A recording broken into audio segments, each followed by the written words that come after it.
The Confessions of Saint Augustine, Book 10, Chapter 17. Great is the power of memory, a fearful thing, O my God, a deep and boundless manifoldness. And this thing is the mind, and this am I, myself. What am I then, O my God? What nature am I? A life various and manifold, and exceeding immense. Behold, in the plains and caves and caverns of my memory, innumerable and innumerably full of innumerable kinds of things, either through images as all bodies, or by actual presence as the arts, or by certain notions or impressions as the affections of the mind, which even when the mind does not feel, the memory retains, while yet whatsoever is in the memory is also in the mind.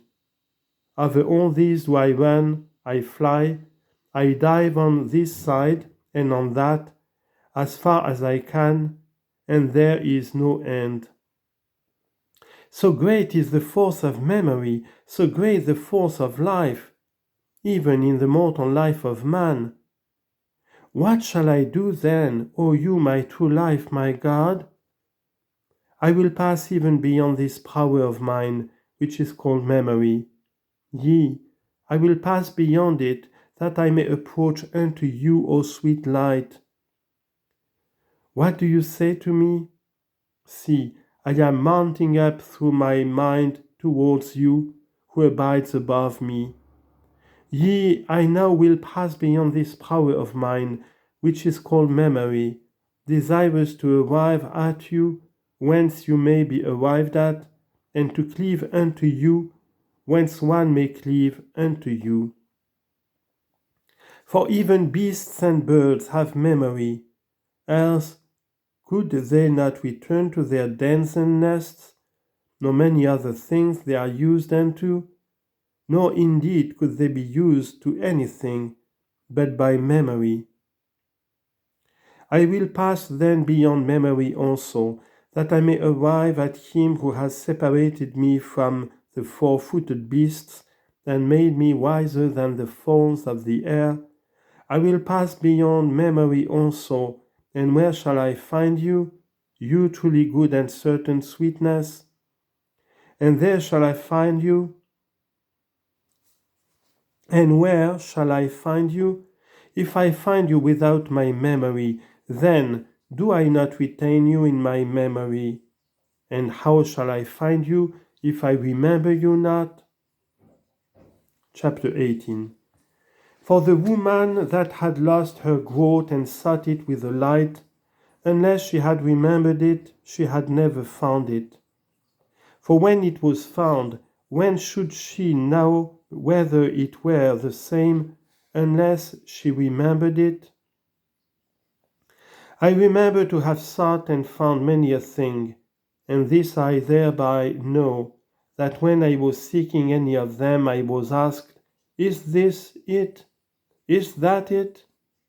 So long said I, No, until that were offered me which I sought, which I had not remembered, whatever it were, though it were offered me, yet should I not find it, because I could not recognize it.